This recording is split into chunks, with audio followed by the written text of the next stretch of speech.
ओम नमः सिद्धेभ्यः। ओम नमः सिद्धेभ्यः। ओम नमः सिद्धेभ्यः। निर्मल ज्ञान परिठिया कम कलंक डहेबी अपाल दौ जेड़ परू ते परमा पड़वेवी संतप्त मानस शांत हो जिनके गुणों के ज्ञान में वे वर्धमान मान जिन विचरे हमारे ध्यान में। योग सार प्रवचन है, आचार्य योगेंद्र द्वाउदेव द्वारा कृत है। गाथा अपन की 4 पढ़ रही अपन। संसार का कारण मिथ्या दर्शन है। देखो क्या कहते हैं। काल अनादि है और संसारी जीव भी अनादि है। संसार सागर भी अनादि अनंत है और मिथ्या दर्शन के कारण मोही होता हुआ जीव सुख नहीं पाता, दुख ही पाता है। काल अनादि है, जीव अनादि के हैं और संसार में भ्रमने वाले अर्थात निगोद से लेकर 9वें ग्रीविक पर्यंत चारों गति में भ्रमण करने वाले दुखी जीव भी अनादि से हैं। थोड़ी सी प्रतिकूलता में दुखी हो जाते हैं और थोड़ी सी अनुकूलता में हर्षित हो जाते हैं, परंतु वास्तव में ये सभी जीव दुखी हैं। क्या कहते हैं आचार्य?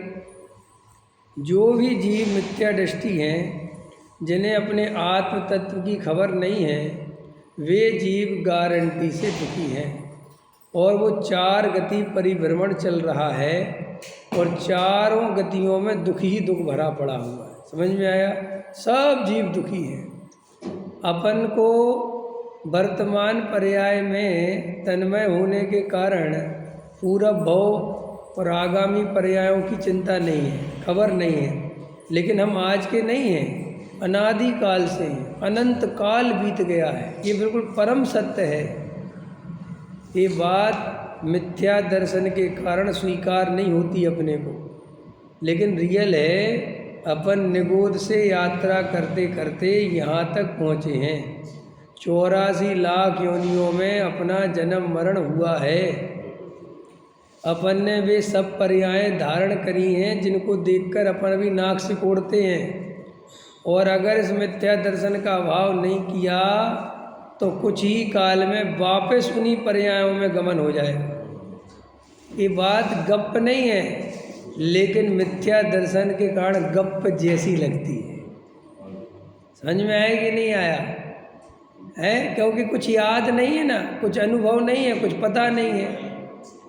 प्राप्त पर्याय में बस तन्मय है और अपने को भूलकर पैसा, मकान, दुकान, सुख संयोग, जो अनुकूल सामग्री मिली है, बस इनसे सुखी हो जाऊंगा, ये मुझे सुखी कर देंगे, ये और ज़्यादा हो जाए तो और ज़्यादा सुखी हो जाऊंगा। ये मिथ्या मान्यता चल रही है और ये मान्यता पूरी होते होते ये भव पूरा हो जाएगा और इसी मान्यता के कारण फिर निगोद में चले जाएंगे। लेकिन अपने को ये दुख लगता नहीं, संसार दुख रूप भाषित होता नहीं, संसार में जो कसाय दुख रूप भासती नहीं। रात और दिन जो मानादिक के पोषण, कसाय के पोषण, पंथ संप्रदाय, जाति है ना, राग देश, दुख रूप नहीं लगते। देखो, हम दिगंबर मुनिराजों की भक्ति करते हैं, हम वीतरागी भगवान की पूजा करते हैं। समझ में आया? शास्त्रों को पढ़ते हैं, लेकिन इन तीनों में से एक की नहीं मानते।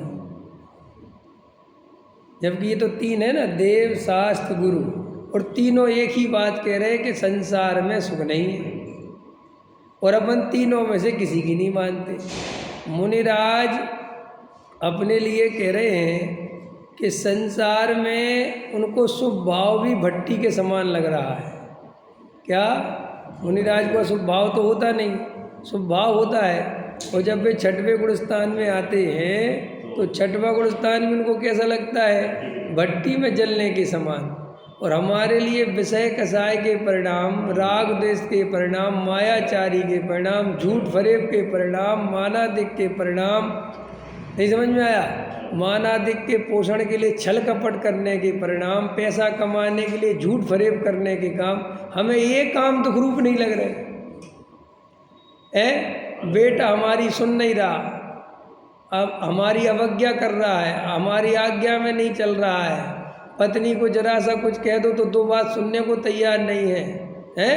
इतने सब महाकसायों को झेलता हुआ भी ये मिथ्या दर्शन के कारण ये जीव यहीं सुखी होने की कल्पना करता है, जबकि रात दिन देखता है कि सुख तो हो नहीं रहा। लेकिन मिथ्या दर्शन क्या है? मिथ्या दर्शन, हम वर्तमान में निर्णय कर भी लेते कि हम सुखी नहीं हैं, तो अभी मिथ्या दर्शन कहता है कि अभी नहीं है, आगे हो जाओगे। आया समझ में? मिथ्या दर्शन क्या कहता है? अभी कोई सुख नहीं है, लेकिन आगे सुख हो जाएगा, तुम तो लगे रहो लगे रहो। समझ में? ये असली कारण है। अभी वर्तमान में हमसे पूछे कोई कि आप सुखी हैं, तो आप बताए नहीं साहब बहुत दुख है, तो फिर आप कैसे संसार में? सब आगे सुख हो जाएगा, सबकी कल्पना चल रही। और आगे करते करते 60 साल के हो गए और पर्याय बीतने को आ गई कि नहीं आ गई? तो श्री गुरु कहते ये मिथ्या दर्शन की यही तो विशेषता है कि ये जीव को सच्चा वस्तु का स्वरूप भाषित नहीं होने देता। समझ में आया? ये इंद्रिय ज्ञान भ्रम पैदा करता है, ये मिथ्या दर्शन महाभ्रमित करता है। साफ साफ दिखता है कोई किसी का नहीं है, फिर भी ये मिथ्या दर्शन कहता पत्नी तो अपनी है, बच्चे तो अपने हैं, ये लड़का तो मेरा ही है, बिल्कुल मेरा खून है। काय का खून है तुम्हारा? है उसका ब्लड ग्रुप अलग है, तुम्हारा ब्लड ग्रुप अलग है। काय का खून है तुम्हारा? तुम्हारी सोच अलग है, उसकी सोच अलग है। समझ में आएगी नहीं आया? और कुछ ही काल में जब वो बड़ा हो जाएगा तो तुम तो उसको फंसाओगे भी नहीं। जब देह अपनी नहीं है तो देह से उत्पन्न होने वाले स्त्री पुत्र आदि अपने कैसे हो सकते हैं? लेकिन आचार्य कहते मजेदार बात है, मोह कहता है कि मेरे हैं। वो तो ये कह रहे हैं आचार्य, वो कह रहे हैं कि भाई ये मोह के कारण भाई लगता है कि मेरे हैं। भाई ये चल रहा है। कल रात्रि में एक विषय चलाया था कि जीव हर क्षेत्र में बहुत समझदार है, धर्म के क्षेत्र में इतना बुद्धू क्यों है? ये धर्म के क्षेत्र में आके से मूर्ख क्यों बन जाता है? बाकी इसे कोई मूर्ख नहीं बना सकता। अच्छे अच्छे सेठ, बड़े बड़े व्यापारी जितना बड़ा व्यापार करते हैं तो उनमें दिमाग होगा कि नहीं होगा? और व्यापार में तो ठगियों ही को काम चलता है? कौन तुम्हारे पैसे खा जाए, कौन तुम्हें गलत माल दे जाए, कौन गलत आदमी से पाला पड़ जाए। लेकिन वहाँ पर इतना सावधान रहता है कि चोरों से घिरा होने पर भी चोरी नहीं होने देता। समझ में आया कि नहीं आया? है बोलो, वहाँ पे हमारे लिए कोई झंझट खड़ी होती है? सब समझ में आता है किससे क्या बात करनी है, कितनी करनी है, कौन से क्या प्रयोजन निकालना है, सब। लेकिन धर्म के क्षेत्र में आदमी आके सबसे ज़्यादा मूर्ख बनता है। तो आखिर ये जीव धर्म के क्षेत्र में इसकी सावधानी, इसका ज्ञान कहाँ चला जाता है? पर बात ये है, प्रश्न है क्या बात है? नहीं समझ में आया? धर्म के क्षेत्र में कहता है हम कुछ जानते ही नहीं, हमें कुछ पता ही नहीं। पंडित जी आप कहो तो सुहा कर दे और आप कहो तो नहीं करे, आप कहो तो वो रक्षाबंधन पहन ले और आप कहो तो नहीं पहने। अच्छा पंडित जी एक बात बताओ, सम्यक दर्शन ज्ञान चारित्र्य की 3 गठाने हैं कि 5 लगानी है पंच परमेष्टि की? समझ में आएगा? 5 लगा लो। पंडित जी आप तो 5 लगवा रहे, दूसरे पंडित जी 3 लगवा के कहते, तो 3 लगा लो। आओ तो पंडित जी 3 लगा ले रहे। ऐसा मूर्ख चंद बन के बैठा रहता है धर्म के क्षेत्र में, जैसे कुछ जानता ही नहीं। उनने कहा चलो चावल फेंको, फेंकता है। उनने कहा नाचो तो नाचता है। उनने कहा चलो सीधे बैठ जाओ तो सीधे बैठ जाता है। उनने कहा चलो भक्ति के भाव नहीं आते क्या तुम्हें देवसास गुरु की? अरे नाचे जो इंद्र देव रे, आ जाओ। तो ऐसा क्यों हो रहा है, क्यों चल रही है दशा? क्योंकि मोक्ष मार्ग में इसे कोई प्रयोजन की खबर नहीं है। यहाँ ये टाइम पास करने आया है। और जब हम आए ही टाइम पास करने हैं तो फिर कोई सा भी गेम खेलो, टाइम पास मूंगफली। देखो स्टेशनों पे बन जाते ना, तो वैसा नहीं कहते मूंगफली ले लो मूंगफली, टाइम पास मूंगफली ले लो। टाइम पास मूंगफली माने तुम्हें भूख तो नहीं लगी, हमें पता है, समझ में आएगी नहीं आया? और तुम कोई मूंगफली तुम्हें जन्मों जन्मों से खाने नहीं मिली, ये भी हमें पता है कि सब कुछ है। लेकिन यहाँ स्टेशन पे गप्पे कर रहे हो तो ये मूंगफली और ले लो और एक आध दो दाने ये भी डालते जाओ और गप्पे मारते जाओ। इसका नाम है टाइम पास मूंगफली। आए समझ में? पहले फिल्में चलती थी थिएटर में तो वहाँ पे वो मूंगफलियाँ बिकती थी, समझ में आया कि नहीं आया? अब आजकल पॉपकॉर्न बिकने लगे, पहले के ज़माने में मूंगफली बिकती थी। तो क्या बोलते थे? टाइम पास मूंगफली। हाँ, रामलीलाओं में भी चलती थी, समझ में आया? तो ये ऐसे पुड़िया बना के रख दे और टाइम पास हो। तो जैसे वहाँ पर टाइम पास के लिए मूंगफली खरीदता है, समझ में आया? तो ज़्यादा सोचता नहीं है कि बहुत अच्छी क्वालिटी के कौन से ठीक है यार क्या करना, अखबार खरीदता है। ऐसे ही अपन धर्म के क्षेत्र में जाके टाइम पास करते हैं। और जब अपन टाइम पास करते हैं तो फिर ना पंडित की क्वालिटी देखते हैं, ना महाराज की क्वालिटी देखते हैं, ना शास्त्र की क्वालिटी देखते हैं, ना वक्ता की क्वालिटी देखते हैं, क्योंकि आई टाइम पास के लिए कुछ भी कराओ क्या फर्क पड़ता है कि हम साहब ये विधान रखो ना, ये विधान रखो। क्या कई लोग कहते कौन सा विधान रखा? बोले साहब वो कल्पद्रुम। अरे यार वो तो 20 बार पढ़ लिया यार, कोई दूसरा ले आओ। क्या याद है तुम्हें कल्पद्रुम का? है क्या याद है? बस ये याद है कि हम कल्पद्रुम 20 दफे पढ़ चुके, उसका कल्पद्रुम का याद नहीं है तुम्हें। लेकिन मजा है, टाइम पास है। अरे चलो कौन सी पूजा करेंगे कि निकालो वो देवसास गुरु वाली निकालो, रविंद्र जी। अरे यार वो कड़ी तो पड़ी थी यार, तो कल पड़ी थी तो मतलब अब दूसरी चाहिए। तो ऐसी दशा क्यों हो गए? ऐसी दशा तब होती है जब जीव टाइम पास करने आया हो। समझ में आया? जोर जोर से चिल्लाने लगना, बोलो आदिनाथ भगवान की, चिल्ला रहे हैं पागलों की तरह। ये क्यों हो रहा है? ये सब मनोरंजन है। धर्म का क्षेत्र क्या है? मनोरंजन। घर में नहीं चिल्ला पाता बेचारा बीवी के सामने। जो आदमी मंदिरों में आके चिल्लाए ना, तुम समझ लेना ना घर में चिल्लाने की परमिशन नहीं। समझ में आया कि हाँ, इसलिए बेचारे जोर जोर से चिल्लाते कि यहाँ तो कम से कम अपनी आवाज़ कह ले, कुछ तो कह ले भगवान, क्योंकि भगवान तो कुछ बदले में कहता नहीं। आपको पता है अगर रोड पे किसी का बटुआ, अरे सुनो, रोड पे किसी का बटुआ होता है ना, पॉकेट मार होते हैं, चोर होते हैं ना, वो जेब काट बोलते, क्या बोलते, जेब कतरे। तो वो जेब काट लिया तो जिसका काटा वो कम मारता है और जो आजू बाजू वाले पे ज़्यादा मारते हैं। देखा तुमने? वो बेचारा जिसका कटा वो कह रहा भैया रहने दो। अरे कैसे रहने दे, इसने जेब काटा, क्योंकि असलियत में घर से क्रोध लेके चला है। अब पत्नी को तो पीट नहीं सकता, बेटे को तो पीट नहीं सकता। तो लोग कहते ना बहती गंगा में हाथ धो लो। तो अपन भैया मारने के लिए भी खोजते रहते हैं। तुम देखते हो आदमी रोड चलते गाली बकता चला जाता, आश्चर्य की बात है। मैंने वो खुद साइकिल चला रहा और उसका गाड़ी वाले से कोई लेना देना नहीं है, वो उसको गाली दे रहा, गाड़ी वाले माँ बहन की गाली दे रहा। अपन कह रहे भैया तुम गाली क्यों दे रहे? अरे पूरी रोड घेर रखी इन लोगों ने, अरे तो तेरी तो साइकिल है, तुझे क्या लेना देना? अरे तो क्या हो गया?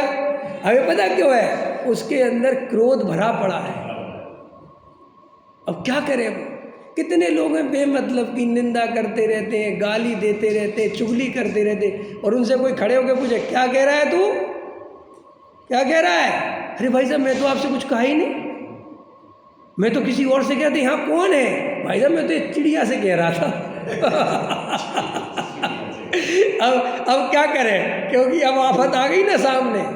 जैसे गाड़ी तेज जा रही हो तो आदमी एकदम गाली देता है, और अगर वो गाड़ी वाला स्लो तो फिर चुपचाप हो जाता है कि रुक जाएगा। देखिए तो मेरे संसार का स्वरूप, तो ऐसा क्यों हो रहा है? कुछ सुध बुध नहीं रही है, मिथ्यामति छाए गई है। जब तक अपन धर्म के क्षेत्र में टाइम पास करने आते रहेंगे तब तक हमें 3 काल में सच्चे धर्म की प्राप्ति नहीं होगी। और मैं आपसे ही पूछता हूँ, बताओ क्या टाइम पास करने वालों को सम्यक दर्शन होना चाहिए? क्या टाइम पास करने वालों को आत्मानुभव होना चाहिए? क्या ऐसे मूर्खों को सम्यक दर्शन होना चाहिए? आप बताओ। अगर आप कहते होना चाहिए तो फिर अपन बात करेंगे, लेकिन आप खुद कह रहे हैं ना कि नहीं होना चाहिए। क्यों हो? जो जीव व्यापार में टाइम पास करने जाता हो उसका व्यापार पनपना चाहिए। बोलो, आपका बेटा अगर गंभीरता से व्यापार नहीं करे तो बाप कहता भैया घर बैठो, तुम हमें नहीं कराना। 2 रुपये का माल 1 रुपये में बेच दे, है तोलने की कहो तो बिना ही तोले बेच दे। अरे दे दो यार, उठा दो, क्या फ़र्क पड़ता है, क्या होगा? व्यापार कितने दिन चलेगा? है कुछ नहीं होगा, मर जाएगा। ऐसे ही श्री गुरु कहते धर्म के क्षेत्र में भर्रा खाता खुला हुआ है। चाहे जिसकी सुन लेता है, चाहे जो सुन लेता है, चाहे जिसको अपना गुरु बना लेता है। समझ में आया? कोई ऊट पटांग क्रिया करने वाला मिल जाए उसे बड़ा गुरु बना लेता है, कोई क्षेप संज्ञान वाला मिल जाए उसे गुरु बना लेता है, कोई नाचने कूदने वाला मिलवाए उसको गुरु बना लेता है। क्यों? ऐसा क्यों हो रहा है? क्योंकि टाइम पास कर रहा है। क्या कर रहा है? अंदर में कोई गंभीरता, उसे अंदर में अपने आत्म कल्याण की चिंता नहीं है। जिसे वास्तव में अपने आत्म कल्याण की चिंता हो और वो सही तत्व नहीं समझे, ऐसा 3 काल में संभव नहीं है। कल रात की क्लास सुनी ना? कल रात की क्लास में जो हमें संसार में तो समझदार हैं और मोक्ष मार्ग में जो बुद्धू बन रहे हैं, उसका मात्र कारण ये है कि हमें मोक्ष की सिद्धि ही नहीं करनी, हमें आत्मा की अनुभूति ही नहीं करनी है। इसलिए हम पंथ, संप्रदाय, जाति, मान आदि के पोषण में पूजा पाठ, और ये प्रश्न खड़े रहते हैं, सब पूजा पाठ करें कि छोड़ दें, सब आचरण पालें कि नहीं पालें, जड़ की क्रिया करनी चाहिए कि नहीं करनी चाहिए, शुद्ध भोजन करना चाहिए कि नहीं करना चाहिए। ये पता है कैसे प्रश्न है? ये वे सारे उन लोगों के प्रश्न हैं जिन्हें धर्म में टाइम पास करना है, जिन्हें वास्तव में आत्मा का अनुभव करना है, जिन्हें सच में वेद ज्ञान करना है। उन्हें अपने आप उनका विवेक जागृत होता है कि कैसा भोजन करना चाहिए और कैसा भोजन नहीं करना चाहिए। कि क्यों? अपन को जब परीक्षा देनी होती है, एग्ज़ाम होता है अपना, जब अपन पढ़ते थे तो अपन कैसा भोजन करते थे? बोलो जल्दी। पूरी दोपहरी पढ़ना है तो अपन कितना भोजन करते थे? कि भाई साहब जितनी भूख लगी उससे थोड़ा कम। मम्मी कहती थी बहुत बढ़िया बनाया माल, अच्छा रसगुल्ला। नहीं मम्मी आज नहीं खाऊंगा। कि क्यों नहीं खाओगे? कि मम्मी मेरा कल सुबह मैथ्स का एग्ज़ाम है और मुझे आज दिन भर पढ़ना है। तो जिसको पढ़ाई प्रयोजन भाषित हुई, एग्ज़ाम की चिंता हुई, उसकी भोजन में अपने आप मर्यादा हुई कि नहीं हुई? बोलो। उसने रसगुल्ला छोड़ा कि नहीं छोड़ा? क्यों छोड़ा? किसने बताया? भाई उसका ज्ञान बताता है। हम व्यापार करने जाते हैं तो व्यापार में चारों तरफ से पैसा कमाने की सोचते कि नहीं सोचते? बोलो अरविंद जी, इधर देखो। जब लड़का कहता है बाबूजी वो गत्ते बच गए, फेंक दूं क्या? ऐसे कैसे फेंक दे? 5 रुपये किलो बिकेगा, 10 रुपये किलो बिकेगा। अरे बाबूजी क्या 10 रुपये? अरे पागल है क्या? इधर क्या बर्बाद हो रहे बैठे? जबकि वो गत्ता तुम्हारे लिए अननेसेसरी कोई मतलब का नहीं, उसका तुमने 1 रुपया नहीं दिया। लेकिन व्यापार कहते ही उसे है जिसमें हर तरफ से प्रॉफिट के बारे में सोचा जाए। घाटे के बारे में तो सोच ही नहीं सकते। नहीं समझ में आया कि गत्ता वाले को बुलाओ कि वो कहता है बाबूजी सुनो सुनो, वो कहता है बाबूजी 10 रुपये किलो, और तुमने मन में सोचा था 8 रुपये किलो, और वो कितना बोला 10, तो तुम्हें तुरंत क्या आता, अरे अरे ले ले, नहीं अबे बहुत सस्ता ले रहा है क्या बात कर रहा है, तू तो लूटने बैठा है, 10 रुपये किलो क्या समझ रहा, 15 रुपये किलो बिक रहा है, जबकि अता पता कुछ भी नहीं है, लेकिन प्रयोजन पता है कि प्रॉफिट चाहिए। तो वो कहता बाबूजी इतने बात नहीं, 10 के 11 लगा लो, 12 लगा लो, चल एक काम करना, तेरे ना मेरे 13 लगा लो, समझ में ऐसे करते ना। तो वहाँ पे इतना विवेक कैसे आया, प्रश्न ये है। वहाँ तुम्हें किसने सिखाया ये सब, तुमने कितने निश्चय और व्यवहार के ज्ञान करे। लोक में आज तक किसी व्यक्ति को निश्चय और व्यवहार नहीं पढ़ाना पड़ा, लेकिन धर्म में देखो वो नए चक्र पूरे ही नहीं हो रहा। क्या बात बोलो रमेश जी, एक पंडित जी से सुनो, दूसरे से सुनो, तीसरे सुनो, चौथे सुनो, और सुनो, सुनते रहो, और अंदर में कुछ परिवर्तन नहीं आ पा रहा है, आत्मा का अनुभव नहीं आ पा रहा है। तो कारण क्या है, एक शब्द याद रखो, टाइम पास। वो अंदर गंभीरता नहीं है, वो अंदर चिंतन की धारा नहीं है, वो जो स्वाध्याय में बताया जा रहा है उसके अंदर में विचार नहीं करता, मोक्ष मार्ग की वास्तविक चिंता नहीं है। देखा देखी चिंता तो है, लेकिन वास्तविक और देखा देखी क्या होती है। रात को 10 बजे विकल्प आया, याद आई कि आज मैंने जो गांधीनगर में 10,000 का माल बेचा था, और माल तो गया है 20,000 का, और बिल बन गया है 12,000 का। समझ में आया? तो क्या करोगे, क्या करोगे? भूल जाओगे, सो जाओगे? नहीं, तुरंत उठोगे, पार्टी को मैसेज डालोगे कि भाई साहब बिल गलत बन गया है, माल 10,000 का गया है और बिल बन गया है 5,000 का। समझ में आया? पकड़ में आया? और सुबह उसको सुधार के फटाफट सावधानी से भेजोगे। 2 दिन की भी लापरवाही नहीं होती। तो क्यों ऐसा क्यों हुआ कि वहाँ प्रयोजन भासता है कि मुझे नुकसान हो जाएगा, लेकिन हम तत्व विचार में उपयोग नहीं लगता, आत्मचिंतन में मन नहीं लगता, वेद ज्ञान में मन नहीं लगता, धर्म में हम गंभीर नहीं होते, मजाक मस्ती करते रहते हैं, कुछ भी सुनते हैं, कुछ भी बोलते हैं, कुछ भी करते हैं। इसका मात्र कारण ये है कि हमें धर्म में कोई प्रयोजन भाषित नहीं होता। तो फिर आप कहोगे कि साहब प्रयोजन भाषित नहीं होता तो हम धर्म करते क्यों हैं, हम मंदिर आते क्यों हैं, स्वाध्याय में क्यों बैठते? देखा देखी, परंपरा से। समझ में आया कि नहीं आया? और पुण्य की आशा से। समझ में आया? आशा समझ गए कि भैया चलो मंदिर तो चलो, कम से कम जैन कुल में जन्मे तो मंदिर तो जाना ही चाहिए, पूजा पाठ तो करना ही चाहिए, अरे ये भाव खो जाएगा। ऐसी सब 10-20 बातों के आधार से वो धर्म चलता रहता है। अंदर में उस आत्मा के अनुभव के लिए जितनी गंभीरता चाहिए, वेद ज्ञान के लिए जितनी गंभीरता चाहिए, वो गंभीरता नहीं आती, इसलिए मिथ्या दर्शन का नाश नहीं होता। आया समझ में? और संसार में हर समय प्रयोजन भाषित होता है कि नहीं होता है? हैं? संसार में होता है कि नहीं होता है? तो संसार में प्रयोजन भाषित होने के कारण यहाँ विवेक जागृत रहता है, यहाँ विवेक प्रॉपर काम करता है। और विवेक प्रॉपर काम आपका वहीं करता है जहाँ हमारा प्रयोजन भाषित होता है, और जहाँ हमारा प्रयोजन भाषित नहीं होता वहाँ हमारा प्रॉपर विवेक काम करता ही नहीं। क्यों? फिर यहाँ पंडितों के भरोसे धर्म चलता है, संत साधुओं के भरोसे धर्म चलता है। समझ में आया? महाराज पिछी रख दो हमारे ऊपर, तो ये पिछी रखवाने वाले तो अधिकतर सांसारिक प्रयोजनार्थ ही उनके पास जाते हैं, क्योंकि जो सच्चा मोक्ष मार्गी होगा वो पिछी के चक्कर में फंसेगा नहीं। पिछी रखवाने का मतलब क्या है? नहीं समझ आया? चाहे मुनि, क्योंकि जैन दर्शन का तो पहला सिद्धांत है कि कोई किसी का भला ही नहीं कर सकता।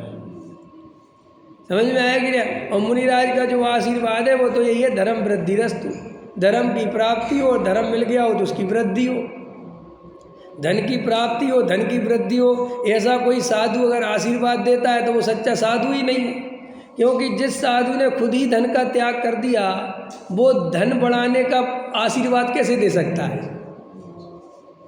वो धन कमाने की विद्या कैसे सिखा सकता है? क्यों? जैन दर्शन में एक पाप और है। कौन सा है?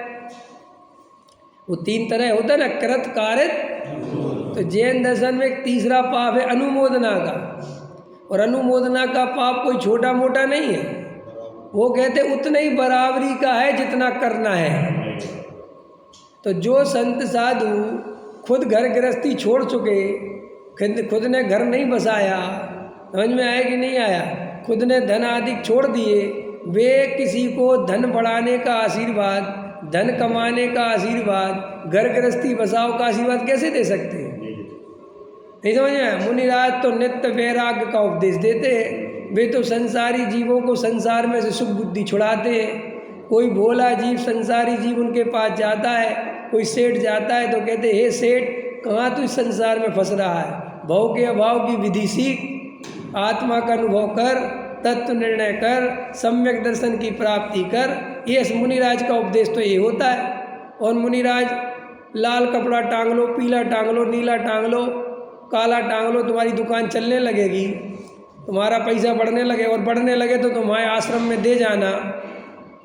ऐसा कोई साधु उपदेश देता है तो वो सच्चा साधु कैसे हो सकता है?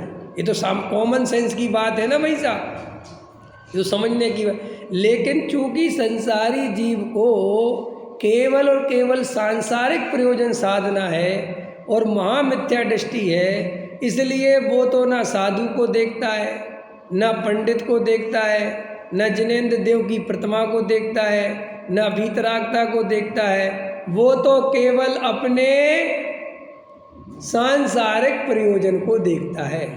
इसलिए उसे महावीर जी भेजो तो महावीर जी में कहते अतिशयकारी। कौन से कारी है? अतिशयकारी, चमत्कारी महावीर भगवान की। तो अब उसने जो अतिशयकारी चमत्कारी जो बोला है, तो इसलिए गया। कल परसों एक मित्र आया मेरे पास, बोले तुम महावीर जी चला करो यार, तुम बताते नहीं कैसे पंडित हो। मैंने क्यों, क्या हो गया महावीर जी?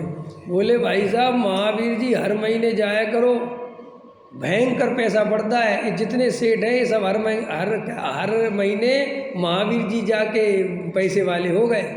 तो मैंने कहा अच्छा, कह रहा बस जाती है लाल बत्ती से हर महीने। समझ में आया? और गांधीनगर वाले ले जाते हैं, चलो। हमने कहा रमेश जी तो नहीं ले जाते हमारे, नहीं समझ में आया? हाँ बोले चलो। तो हमने कहा सच में बढ़ जाएगा? अरे बोले मुझे तो पक्की श्रद्धा हो गई धर्म पे, जैन धर्म पहले मैं नहीं मानता था, अब बोले श्रद्धा पक्की हो गई। हमने कहा कि पैसे की कि धर्म की?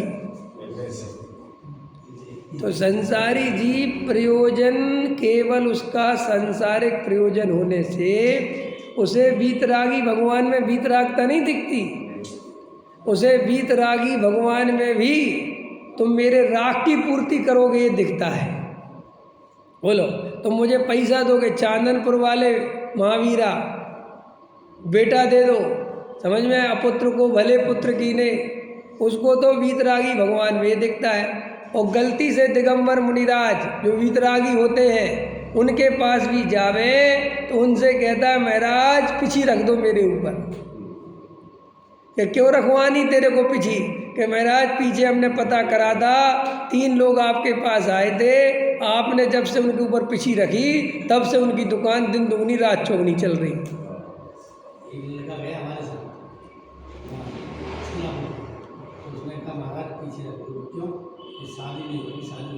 हाँ समझ में आया कि नहीं आया है? पकड़ में आया कि नहीं आया? तो संसारी जीव को केवल अपने संसार का प्रयोजन ही भाषित होता है। ये तो मैंने कुछ समझ लो, मिथ्या दृष्टि भी 3-4 कैटेगरी के होते ना, ये तो 1 नंबर की मिथ्या दृष्टि है, बिल्कुल महाबेहोश। अब दूसरे नंबर के मिथ्या दृष्टि वो है जो थोड़े से विचारशील है, समझ में आया? थोड़े स्वाध्याय से जुड़े हुए हैं, थोड़े बराबर समझ लो, है ना? पकड़ में आई ना थोड़े से। तो वे क्या करते हैं, ऐसा सीधा भगवान से नहीं मांगते, समझ में आया? वे ऐसा मानते कि इन भगवान की पूजा भक्ति करो, पूजा पाठ प्रक्षाल करो तो अपन को पुण्य का बंध होता है। काय का बंध होता है? और पुण्य का बंध बनता है तो पुण्य के उदय से फिर अनुकूल सामग्री मिलती है, तो वे उस प्रयोजन से लगे रहते हैं। तीसरे नंबर के अपने जैसे, समझ में आया कि नहीं? स्वाध्याय भी कर लिया, वस्तु का स्वरूप भी समझ लिया, सब बात, लेकिन आत्मा से सच्चा प्रेम नहीं हुआ, आत्मानुभव की सच्ची भावना नहीं हुई, तो अपन ने भी क्या किया? स्वाध्याय को टाइम पास बना लिया। स्वाध्याय सुनने की आदत तो पड़ गई, सुन तो लेते हैं, सुन के चले भी जाते हैं, और अंदर में वो गंभीरता नहीं आती जो आनी चाहिए। समझ में आया?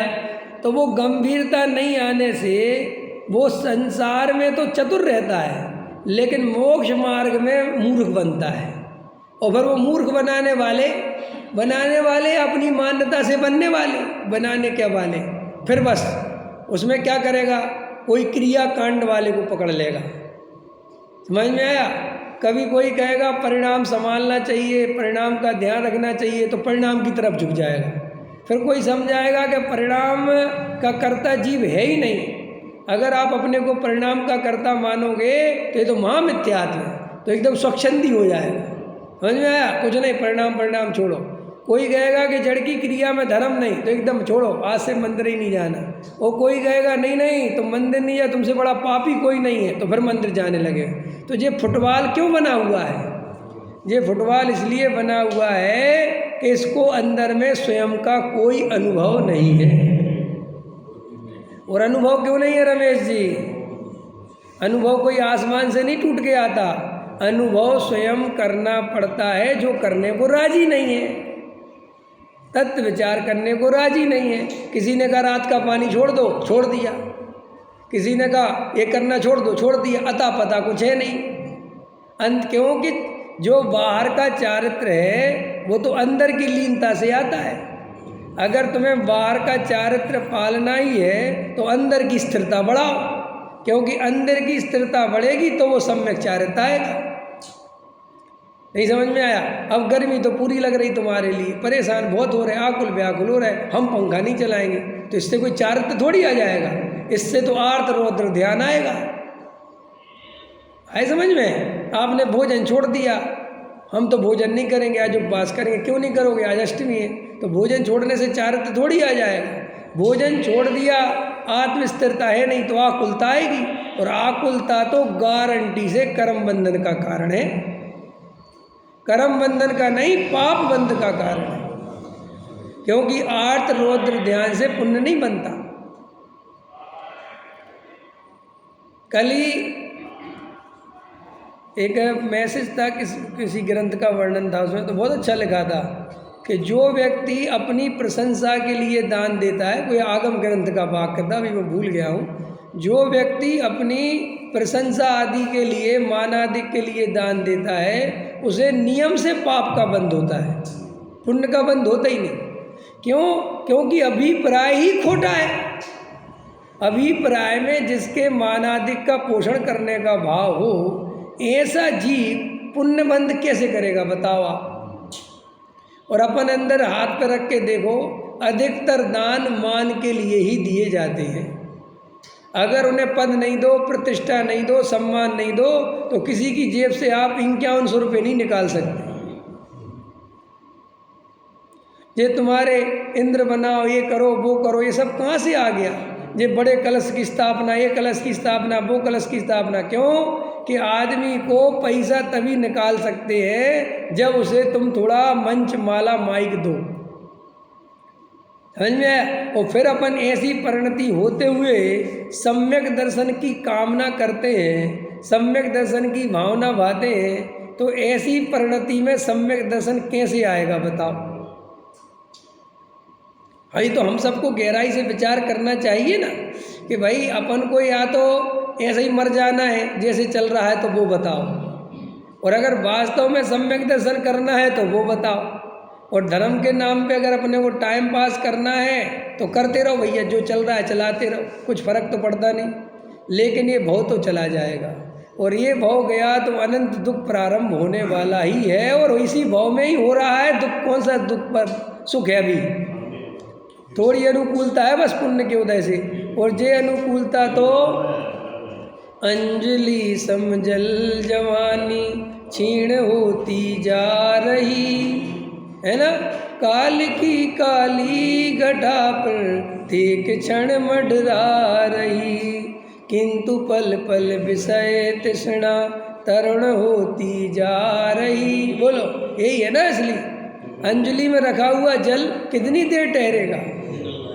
ऐसे ये पुण्य के उदय की सामग्री को आचार्य भगवंतों ने इंद्रधनुष के समान कहा है, कि जैसे इंद्रधनुष कितनी देर दिखता है, ऐसे ये पुण्य की चंचलता, पुण्य का उदय कितनी देर ठहरेगा।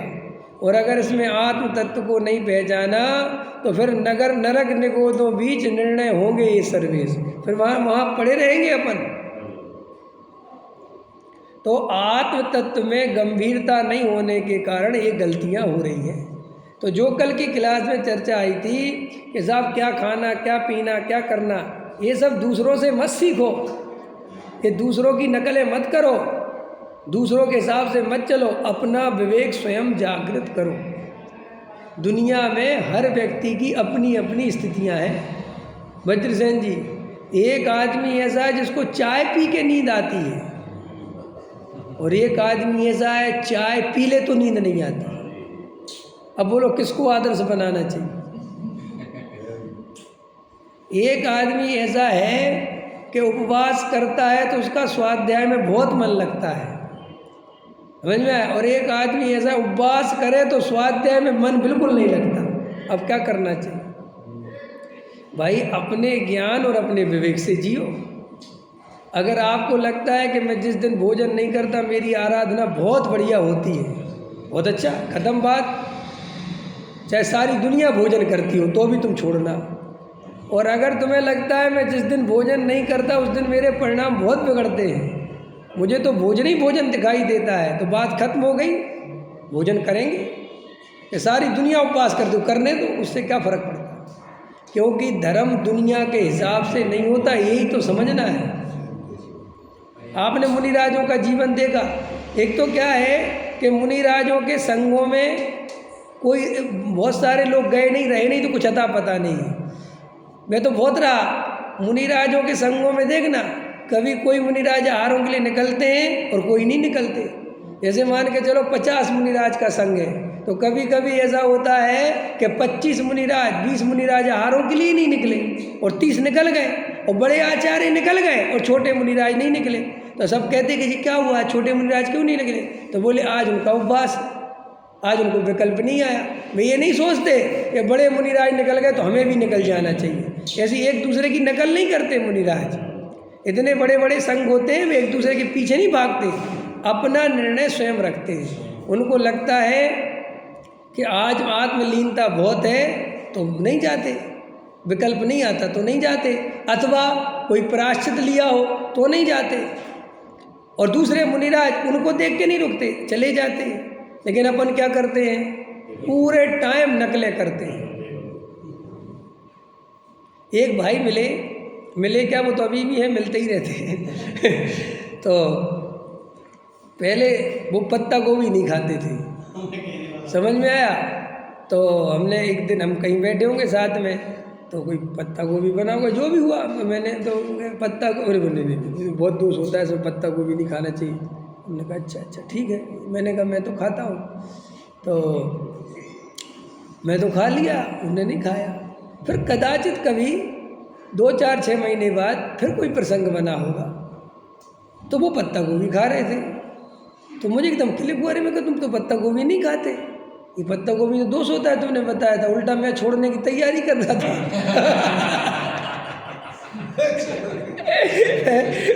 और तुम तो खा रहे। अरे बोले वो गलती थी, वो हमारे गुरुजी नहीं खाते थे तो हम भी नहीं खाते थे, और अभी गुरुजी ने चालू कर दिया तो हमने भी कर दिया। हमने कहा क्यों? गुरुजी को पता चल गया। बोले नहीं, उसमें कोई दोष नहीं है, वो भ्रम से मानते थे। हमने कहा तो तुम्हारे गुरुजी जो करते वही तुम करते? बोले हाँ। हमने कहा गजब हो गया गुरुजी, तुम्हारे सर्वज्ञ भगवान हो गए है। क्यों? गुरुजी सर्वज्ञ हो गए। जैन दर्शन में आपको पता है केवली शुद्ध केवली भड़दम क्यों कहा? पता है आपको? पता है क्यों कहा? किसी को पता है बात? आचार्य कुंद कुंद कह देते, मैं कह रहा हूँ मान लो। ये केवली से क्यों जोड़ा उनने? शुद्ध केवली से क्यों जोड़ा? इसलिए कि हम छदमस्त हैं और छदमस्त गलतियाँ करता है। छदमस्त की बात पूरी आंख बंद करके मत मान लेना, सर्वज्ञ की तो मानना चाहिए, क्योंकि वे तो वीतरागी केवल ज्ञानी है, उनके यहाँ कोई गलती नहीं हो सकती। लेकिन हम छदमस्त हैं और हमारे अंदर ज्ञान इतना क्लियर नहीं है, हम कोई केवल ज्ञानी नहीं है। हमारी बस हमारे भगत बन गए विवेक जी के पास। विवेक जी जो कहेंगे, ऐसा का विवेक जी कहेंगे भगवान है क्या? विवेक जी जो कहेंगे हैं? अंधविश्वास के लिए जैन धर्म में कोई जगह नहीं है। लिखो ये बात, यहाँ व्यक्ति के वचन प्रमाण नहीं होते, यहाँ केवल आगम के वचन, केवल ज्ञानी परमात्मा के वचन प्रमाण होते हैं। क्यों हमने व्यक्ति को क्यों नहीं रखा कि भैया चौथे गुण स्थान वाले का तो वैसे ही कुछ नहीं है? क्यों? चौथे गुण स्थान वाले की तो भी घर गृहस्थी है, राग है, समाज में रहता है। नहीं समझ में आया? जैसे हमारी वज्रसेन जी से कोई कसाय हो गई, समझना ध्यान से, तो हम गद्दी पे बैठेंगे तो कहीं ना कहीं कमेंट्स आएगा। वो हम कितनी कोशिश करेंगे हम नहीं, लेकिन अभी वो वीतरागता नहीं है ना पूरी, तो वो कुछ ना कुछ इधर से उधर घुमा फिरा के वो बात आए बिना रहेगी नहीं। इसलिए तुम पंडितों को पे तो कम से कम आँख बंद के भरोसा करना ही मत। समझ में आया? अब रही मुनिराजों की, तो मुनिराज वैसी तो कोई गलती नहीं करते क्या में वस्तु स्वरूप संबंधी, लेकिन हाँ चरणानियोग, करणानियोग और प्रथमानियोग, ये तीनों जो आधारित हैं ये चलते हैं परंपरा से। जैसे प्रथमानियोग में रामचंद्र जी ने सीता को वनवास में छुड़वाया, तो तुम्हारे पास इसके लिए अनुभव के लिए कोई गुंजाइश नहीं है। वहाँ लिखा है कि वनवास में छुड़वाया, और इतना ही तुम जान सकते हो। अब मान के चलो वहाँ वन का नाम लिखा कि सोम नाम के वन जंगल में छुड़वाया, तो हो सकता है मंगल नाम के वन में छुड़वाया हो। नहीं समझ में आया? वो एक्यूरेसी नहीं हो सकती। करणानियोग की कोई अपडेट नहीं हो सकती, कोई गलती हो सकती है। चरणानियोग संबंधी द्रव्य क्षेत्र काल भाव बदलते हैं। समझ में आया? तो हमें किसी की नकल नहीं करना चाहिए, हमें असल में अपने अनुभव के जीवन से अपने जीवन का निर्णय करना चाहिए। तुमने किसी ने कह दिया दोष है, छोड़ दिया, फिर किसी ने कह दिया दोष नहीं, खा लो, खाने बैठ गए। नहीं, अंदर में जैन धर्म में राग देखा जाता है। क्या देखा जाता है? राग। तुम्हारे अंदर राग है कि नहीं? और अगर तुमने दोष देख के तो छोड़ दिया और राग अंदर चल रहा है, तो हमेशा कोशिश क्या करोगे कि काश कोई निर्दोष कह देता। अच्छा बताओ, आगम में चरणानियोग में नकली दूध का वर्णन है, नकली दूध का, नकली दूध मत पीना, और अब नकली दूध तो आ रहा बाजार में, सबका करो। मैंने अपने तरफ देखा है कि अपना जैसे रोटी बनाते हैं, पूरी बनाते हैं, तो बाहर में जाते हैं पराठा लेके जाते हैं, हाँ बराबर। मैं ये पूछना चाह रहा हूँ कि जैसे वो जो हम रोटी को हाथ लगा के पराठे को हाथ नहीं लगा सकते, हाँ उसको सकरा बोलते, वो सकरा बराबर है। ऐसे ही हम जो सामग्री है, सामग्री को मैंने धो दिया, धो दिया और धो के वो रख दी, दूसरे दिन वो जब सामग्री यूज करते हैं तो वो शरीर ईंधन नहीं आएगी क्या? नहीं तो ऐसे कौन करता है? नहीं, ऐसा तो नहीं होना चाहिए। जो सामग्री धुल गई वो तो उसकी मर्यादा वो तो खत्म हो जाती है, वो तो मर्यादित होती ना उसकी उतनी, उसको उसके बाद तो उसको माली। हाँ बस तो ठीक है, अब जो आप समझ गए ठीक है, आप समझ गए।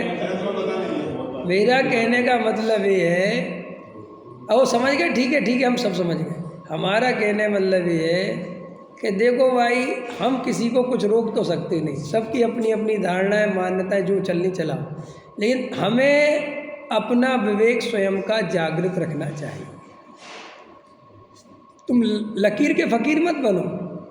लकीर के फ़कीर बनोगे तो बहुत गड़बड़ होती है। विवेक जी कर रहे हैं तो हम करें ऐसा ये कभी होना ही नहीं चाहिए, मतलब ही नहीं। ये क्या मतलब है? ये क्या मतलब है? नहीं समझ में आया? ये तो सब यही तो मिथ्या दर्शन है। मिथ्या दर्शन माने भयंकर बेहोशी, कुछ खबर नहीं, कोई निर्णय नहीं, कोई विवेक नहीं, खुद का विवेक ही नहीं है, खुद भी। समझ में आया कि नहीं आया? क्या क्या? तो भाई साहब, जब हमारे पास खुद का विवेक नहीं होगा, हम अपने उधार के विवेक से काम चलाएंगे, तो गारंटी से हमें कभी आत्मा की अनुभूति नहीं होगी। और चूंकि हमारा प्रयोजन संसार का ही है, तो हम जो गुरुओं को आदर्श बना के, तो मैंने आपको बताया ना, जैन धर्म में अंधी श्रद्धा के लिए कोई जगह नहीं। और तो पत्ता गोभी वाली बात बता दी ना कि वे तो साहब खाने लगे तो हम भी खाने, तो ये कोई मतलब थोड़ी हुआ। तो इसका मतलब तुम्हारा राग तो छूटा ही नहीं था, क्योंकि वास्तव में राग छूट गया होता तो बात खत्म हो गई, हमें लेनी नहीं, छोड़ दिया। लेकिन अंदर में राग भरे पड़े हैं, और ऐसे किसी के कहने पर, किसी के प्रभाव में आकर कोई भी व्रत नियम ले लेना, फिर उनको कभी भी छोड़ देना, ये तो सीधा चरना नियोग का अवर्णवाद है। जैन धर्म में ऐसे नियम पालने की मना है। पहले स्वयं का विवेक जागृत हो, उतनी कसाय का अभाव हो, वैसी तुम्हारी निर्णय हो, और उस पूर्वक त्याग हो। खाली रमेश जी रात को पानी नहीं पीते इसलिए हमने पानी छोड़ दिया, ये जैन धर्म है ही नहीं। आया समझ में? लेकिन ये मैं तो आपको दूसरी बात कहना चाहता हूँ कि ये सब गलतियाँ हो क्यों रही हैं। इसका मूल कारण है कि हम जैन धर्म में टाइम पास कर रहे हैं। हमें उतनी गंभीरता असलियत में है नहीं जो चाहिए तत्व के अनुभव के लिए। वेद ज्ञान में जैसी गंभीरता चाहिए वो हमारे चित्त में है ही नहीं, और जब हमारे चित्त में वैसी गंभीरता नहीं है तो गारंटी से हम भटकते रहेंगे। आया समझ में? तो हमें ये निर्णय समझना कि जैन धर्म में सर्वज्ञ शुद्ध केवली को इसलिए आगे रखा कि छद्मस्त के ज्ञान में गलती हो जाती है, और कभी कभी आग्रह हो जाते। कई लोग ऐसे क्रियाकांडी हो जाते हैं कि हम तो अब ऐसा ही करेंगे। अब उनको कितना ही समझाओ कि भैया क्या कर रहे हो, नहीं हम तो ऐसा ही करेंगे। और मज़ेदार बात है, कोई आदमी हठाग्रही हो जाए तो संसार उसे बड़ा धर्मात्मा समझता है। ये और गजब की प्रॉब्लम है। नहीं समझ में आया? पकड़ में आ रहा कि नहीं आ रहा? मंदिर में आके जितने हठाग्रही लोग होंगे उनको लोग ज़्यादा धार्मिक समझते हैं। नहीं समझ में आया? जैसे कोई आदमी यहाँ आए और वो तुम्हारी चटाई पे नहीं बैठे, यहाँ अलग से लकड़ी का पटा मंगवाए, ये मंगवाए, वो मंगवाए, तो तुम्हें गारंटी से वो ज़्यादा धार्मिक दिखेगा। पता नहीं अपनी ऐसी बुद्धि क्यों है। अपन को ये सोचना चाहिए कि आपको जो लकड़ी के पटे की जो स्थिति है, मान के चलो, तो आप अपना पटा, अपनी व्यवस्था खुद चलो ना लेके, पूरी सभा को डिस्टर्ब कर दिया। नहीं समझ में आया? और जाके ज़मीन पे बैठ जाते, सबसे बढ़िया।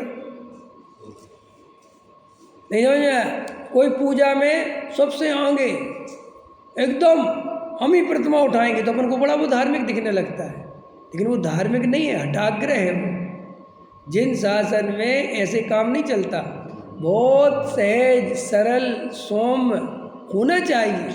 लेकिन अपन को जो आड़े टेढ़े नियम लेने वाला कोई मिल जाए तो अपन उसको ऐसे सुनते हैं चातक पक्षी की तरह। जैसे पूछो, जैसे जी आदमी सम्यक दर्शन नहीं दे देगा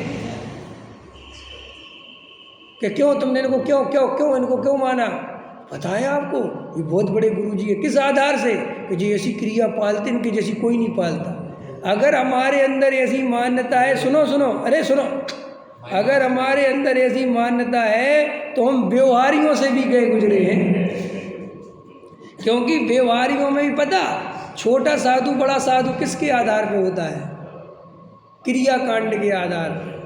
जो साधु ने 3 प्रकार की रस्सी छोड़ दी, जैसे आप तेल नमक और घी लेते ही नहीं जी, आजीवन छोड़ दिया, ये बड़े साधु हो गए। और जिनने 6 छोड़ दी वे तो दुनिया के सबसे बड़े साधु हो गए।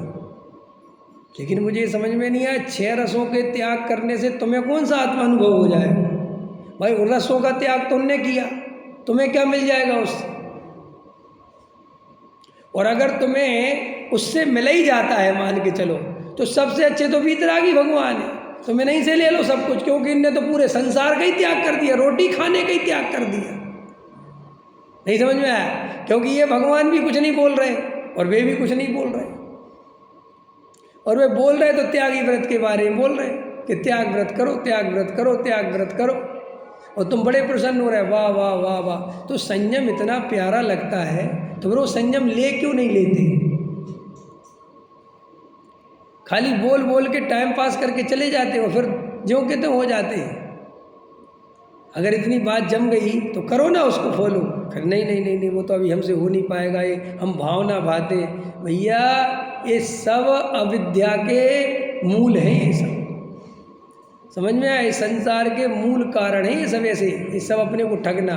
देखो भाई, धर्म तो आत्मानुभव से होता है, और आत्मानुभव तत्व विचार से होता है, और तत्व विचार अत्यंत जागृति पूर्वक होता है, और ऐसी जागृति जिसे संसार में सुख नहीं दिखाई देता, जिसे संसार दुखरूप लगता है, जिसे संसार से थकान लगती है, जो संसार में समझ गया कि कोई सुख नहीं है, ऐसा गंभीर तत्व विचार ऐसा ही व्यक्ति करता है।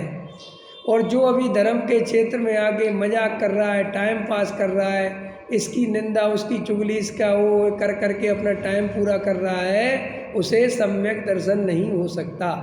तो आज का टॉपिक यही रहा कि धर्म के क्षेत्र में हमारे जो बुद्धू बनने का कारण है, जो मूर्ख बनने का कारण है, अज्ञानी बनने का कारण है, वो हमारी बेहोशी और हमारा मोक्ष मार्ग का प्रयोजन नहीं साधने की अंदर भावना। समझ में आया?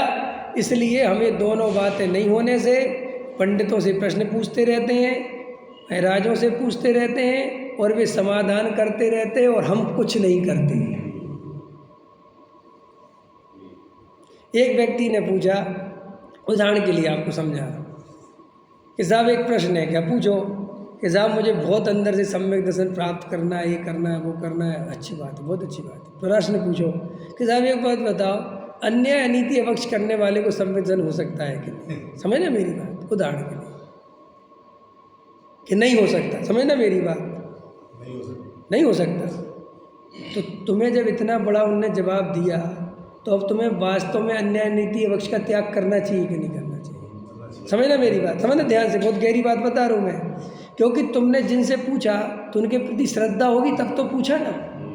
बोलो, आपने जिनसे प्रश्न पूछा, और ये पंडित जी या संत साधु महाराज बहुत बढ़िया हैं, पहुँचे हुए संत हैं, सम्यक दृष्टि ज्ञानी धर्मात्मा हैं, और आपने इसीलिए पूछा ना उनसे कहा, और उन्होंने ईमानदारी से कहा कि अन्याय अनीति अवक्ष करने वाले को सम्यक दर्शन नहीं होता, तो तुम्हें उनकी बात की श्रद्धा करना चाहिए कि नहीं करना चाहिए? त्याग करना चाहिए कि नहीं करना चाहिए? लेकिन तुमने क्या किया, उनसे पूछा, अच्छा, और चले गए। अरे जी क्या जाने, अवक्ष का पूरी तरह त्याग हो सकता है? जब तुम एक बार बताओ, इतने बड़े पंडित खुद ही बने फिर रहे हो, तो उस पंडित के पास टाइम पास करने गई थी क्या? देख, समझ रहे हो? क्या नाम, नरेश जी, अरुण जी, हम टाइम पास कर रहे हैं, और ऐसा प्रश्न हम 20 पंडितों से पूछ सके, और हमने एक की नहीं मानी, और मान के चलो उसमें से एक मेरे जैसा पंडित मिल जाए, और उसने कहा अच्छा ये बताओ तुम करते हो क्या, तुम अपनी बताओ, ये प्रश्न पूछ क्यों रहे? नहीं नहीं नहीं नहीं नहीं नहीं, फिर मायाचारी खड़ी करता है। तो इसका मतलब हम मनोरंजन कर रहे हैं धर्म के क्षेत्र में कि नहीं कर रहे? और अगर उसने कह दिया कि कुछ नहीं होता, तो बाहर जाके तो महाभ्रष्ट है। बताओ अपन क्या कर रहे, सोचो अपन की दशा तो देखो। अपन सब टाइम मजे ले रहे। बताओ तुम ज्ञानियों से मजे लेने लग गए तो मुक्ति कहाँ होगी? जब हम भगवान के सामने ठिलठिलाने लगे तो हम गंभीर कहाँ होंगे? जब हम मंदिर में मजाक मस्ती के मूड में रहते हैं तो घर पे जाके तो पता नहीं कौन से मूड पे रहते होंगे। आया समझ में कि नहीं? इतना तत्व गंभीर होकर भी अपन को कुछ नहीं होता, तो सोचो बात, अपन को बिना तत्व के द्वारा अपन क्या करते होंगे भगवान माने। जो व्यक्ति अन्याय नीति अवक्ष जैसे गंभीर प्रश्न को मजाक में ले जाके उड़ाता है, समझ में आया? और क्यों साहब, और सुनो वज्रसेन जी, एक प्रश्न है, बोलो भैया। मैं बहुत स्वाध्याय करता हूँ, बहुत समझता हूँ। अच्छा अच्छा, बहुत अच्छा। क्या क्या समझते हैं भाई साहब? ये जो दृष्टि का विषय है, इसमें पर्याय शामिल है कि नहीं? उनने कहा शामिल है। नहीं भाई साहब, हमने तो सुना था शामिल नहीं है, वो तो ऐसा मानते हैं। अच्छा हाँ, वो भी एक अपेक्षा है। नहीं भाई साहब, हम क्या माने कि तुम मानो कि दृष्टि के विषय में शामिल नहीं है, क्योंकि वो विषय कैसे बनाएगी उसमें शामिल हो जाएगी। भाई साहब बहुत अच्छा। वो घर जाके सो जाता है। तो काहे के लिए टाइम पास करते हो गए प्रश्न पूछ पूछ के? बस इसलिए पूछा कि पंडित जी जो बाहर से आए हैं उनको ये पता चल जाए कि वज्रसेन जी का कितना गहरा स्वाध्याय है। बस अपन को पता ही नहीं है कितना गड़बड़ मामला है। एक व्यक्ति मेरे से अभी 2-3 दिन बोले आप भी गजब के आदमी हो, सोनगढ़ जाते तो अलग टाइप का प्रवचन करते हो और भीमगली जाते तो अलग टाइप का प्रवचन करते हो। मैंने कहा टाइप इसलिए अलग अलग हो जाते कि अलग अलग टाइप के लोग हैं।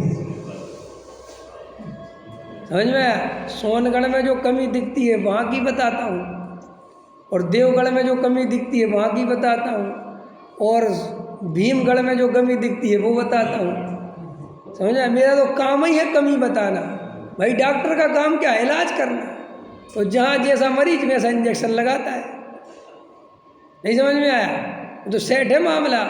इसलिए मेरे प्रवचनों में तुम एक रूपता नहीं देख पाओगे, क्योंकि मैं एक रूपता रहने ही नहीं देता। क्योंकि एक रूपता में तुम गए और तुमने वो धारा पकड़ी और बस तुमने पक्ष बनाया और बस हो गया काम। इसलिए कभी तुम्हारा निश्चय का पक्ष लाता हूँ, कभी व्यवहार का, कभी दोनों का, और कभी तीनों को खाड़ता भी हूँ। क्योंकि आत्मा की अनुभूति के लिए कोई भी पक्ष बना के बैठोगे तो अनुभव नहीं हो पाएगा। इसलिए निष्पक्ष चाहिए विचार करना। सहजानंदे